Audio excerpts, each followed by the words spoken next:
ஒரு காட்டுல நிறைய விலங்குகள் சந்தோஷமாக வாழ்ந்து கொண்டிருந்தது. எவ்வளவு அழகான காடு. நம்ம எல்லாரும் சேர்ந்து ரொம்ப சந்தோஷமா இருக்கோம். இப்போ நம்ம கதையின் ஹீரோவை பார்க்க போறோம். அவங்க பேரு பிரின்சி. ஹாய் நண்பர்களே, எல்லாரும் எப்படி இருக்கீங்க? நாங்க நல்லா இருக்கோம் பிரின்சி. ஆனா நீங்க ஈண்ட நேரம் இங்க இல்லையே. எங்காவது சுத்திட்டு போயிட்டு வந்தீங்களா? கொஞ்சம் சுத்திட்டு வந்தேன். அந்த காட்டில் இருந்த பெரிய மலையிலிருந்து ஒரு சின்ன அருவி வழியாக தண்ணீர் வந்தது. அது கீழே ஒரு சிறிய குளமாக சேர்ந்து அந்த இடம் எல்லா விலங்குகளுக்கும் தண்ணீர் சேமிப்பு இடமாக இருந்தது.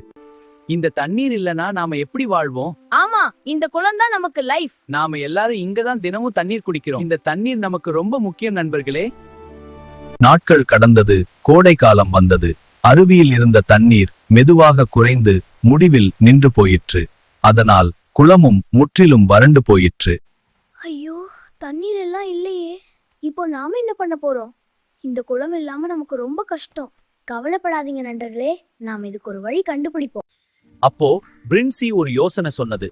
அந்த மலையில இன்னும் தண்ணீர் இருக்கலாம் என்று நினைத்தது.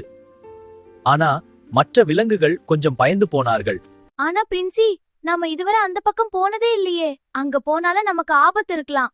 சிங்கம், புலி மாதிரி பெரிய விலங்குகள் இருந்தா நம்மள அடிச்சு சாப்பிடும். பயப்படாதீங்க நண்பர்களே, நாம எல்லாரும் சேர்ந்து இருந்தா எதையும் சமாளிக்கலாம். கடைசியாக 4 நண்பர்களும் ஒரு முக்கியமான முடிவெடுத்தார்கள்.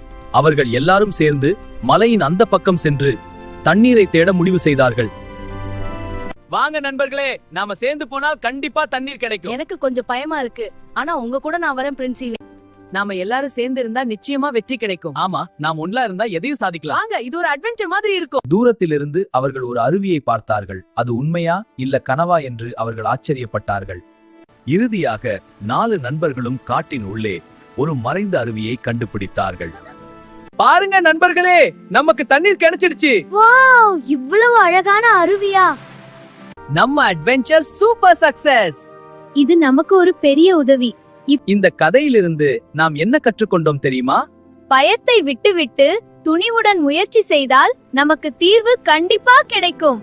நம்பிக்கை இருந்தா எந்த பிரச்சனையும் கடக்க முடியும் நண்பர்களே. இன்னும் நிறைய சூப்பர் கதைகள் பார்க்க குட்டி பாப்பா சேனலை சப்ஸ்கிரைப் பண்ணுங்க.